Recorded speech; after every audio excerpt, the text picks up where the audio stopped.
सोचिए कि ईरान ने अब सबसे बड़े युद्ध की तैयारी कर ली है। ईरान ने अमेरिका को लास्ट वार्निंग दे दी है। अब इजरायल की जंग और ज्यादा भड़क जाएगी।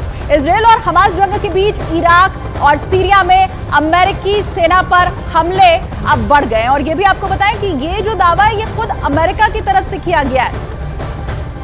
ये ऑर्गेनाइजेशन इराक की है, जो अभी फिलहाल हम आपको बता रहे हैं। इराक और सीरिया में अमेरिकी सैनिकों पर बार बार हमले हो रहे हैं और अब यही कहा जा रहा है, क्योंकि इराक भी अब इस पे कूद चुका है।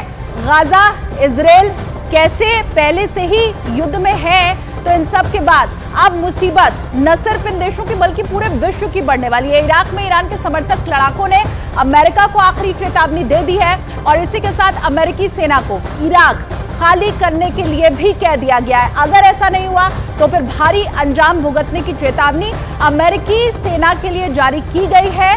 और इस चेतावनी में इराक में अमेरिकी सेना पहले ही ईरान समर्थित लड़ाकों के निशाने पर आ चुकी है। और किस तरह से अब अमेरिका, जो कि इजरायल को समर्थन देता हुआ शुरू से ही दिखाई दे रहा था, अब कैसे उसके सैनिक भी मुसीबत में फंसे हुए हैं और कैसे ईरान की तरफ से भी ये पूरा जो चक्रव्यूह है वो रच दिया गया है, उसकी एक वानगी, उसकी एक तस्वीर फिलहाल ये इस वक्त आपके सामने है। और खासकर जो गल्फ कंट्रीज हैं वो भी अब इस युद्ध में धीरे धीरे और शामिल होती जा रही हैं।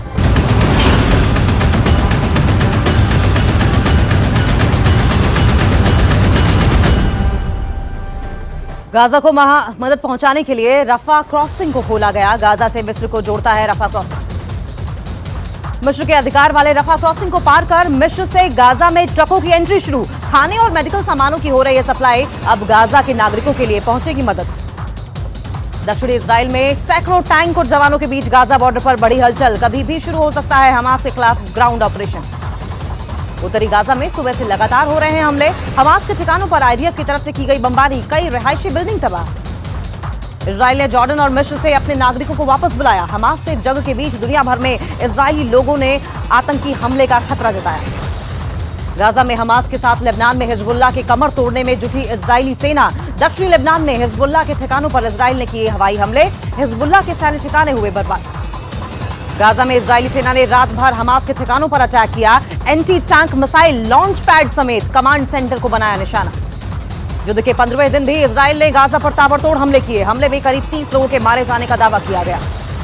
कतर की मध्यस्थता के बाद हमास ने 2 अमेरिकी बंधकों को किया रिहा। इजराइल पर हमले के बाद 7 अक्टूबर को अमेरिकी मां बेटी को बनाया गया था बंधक।